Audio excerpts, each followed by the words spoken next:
invités dans quelques instants. Christophe Barbier, son invité, Pierre-Yves Bournazel, coprésident du groupe indépendant et progressiste au Conseil de Paris, candidat aux élections législatives. Bonjour messieurs. Bonjour. Et merci d'être avec nous. Et elle porte des couleurs que j'adore ce matin.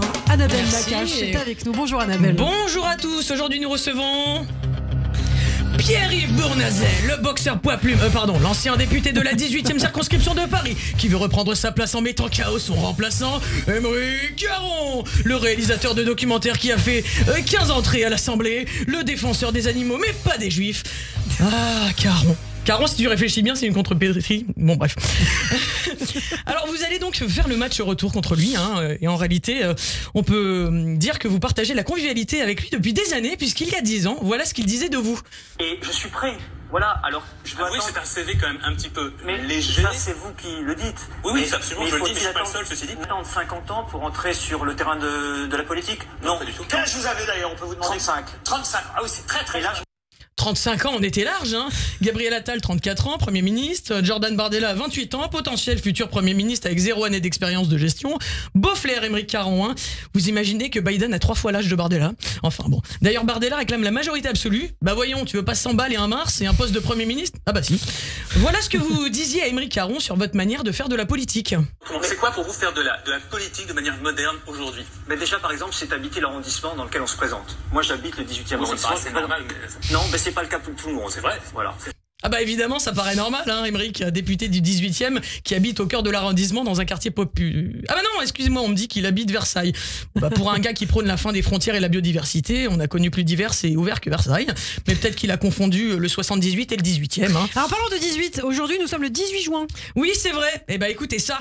L'honneur, le bon sens, l'intérêt supérieur de la patrie commande à tous les Français libres de continuer le combat. C'est ce que le général de Gaulle a déclaré ce matin. Ah non, pardon, c'était il y a 84 ans, le 18 juin 1940. Eh ben, on dira pas, hein. Ce discours répondait au discours du maréchal Pétain du 17 juin, dans lequel il appelait la France à baisser son à signer l'armistice avec les Allemands pour la sécurité de la nation. Quel courage. Un peu comme ces candidats de partis politiques prêts à faire la paix avec des fous, juste pour la sécurité de leur siège, ou plutôt de leur trône. Ils sont aussi pressés d'aller sur le trône qu'une maire de Paris après avoir ingéré l'eau de la Seine. Bienvenue dans Game of Thrones, la série la plus palpitante du moment avec chaque jour une nouvelle saison. Saison 1. Suite à sa défaite dans la bataille des Européennes face au Rassemblement National des White Walkers, le président fou appelle à la dissolution. Saison 2. Le clan des Socialos s'associe au clan des Leicester, autrement appelé Insoumis, avec à sa tête le tyran Geoffrey Mélenchonus et ses sbires conspirateurs, Lord Gyros, Lord Dégueulu et Lord Bon par-delà, maintenant on veut plus te voir. Sans oublier les ensorceleuses Mathilde et Rima. Saison 3, Lady Marion quitte la maison Zemmour pour rejoindre le royaume de sa tante qui a déjà tué le père pour avoir le pouvoir. Saison 4, Lord Ciotti des Républicanos trahit sa famille en pactisant avec Lord Bardellas et s'enferme à double tour dans le donjon pour ne pas se faire jeter au loup. Saison 5, Mélenchonus dézingue ses opposants lors d'une purge sanglante. Saison 6, sorti tout droit de sa grotte alors qu'on croyait son espèce définitivement éteinte, le dragon éléphant Hollande espère tout brûler sur son passage, même s'il est enroué. Qui va accéder au trône? La suite au prochain épisode. Ah, quel suspense, Annabelle. Bon, vous voulez revenir sur une info capitale? Bah oui, une info qui va révolutionner nos vies. François Flamby de Flubber revient en politique. Tournée générale de croissant, parce que nous, on se faisait du souci pour Franfran, on se demandait comment il remplissait ses journées, belote ou macramé. Mais visiblement, il s'ennuie. François, t'as pas besoin de retourner au turbin.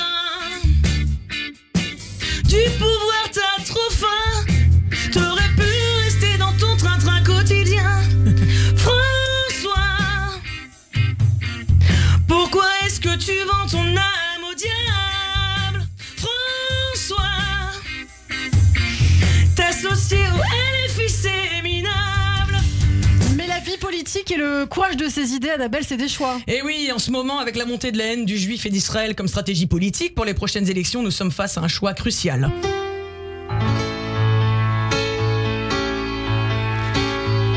Et si j'étais citoyen en 2024, sur les ruines d'un monde en pagaille, serais-je meilleur ou serais-je pire que ces gens? Si j'étais un votant, nous sommes un tour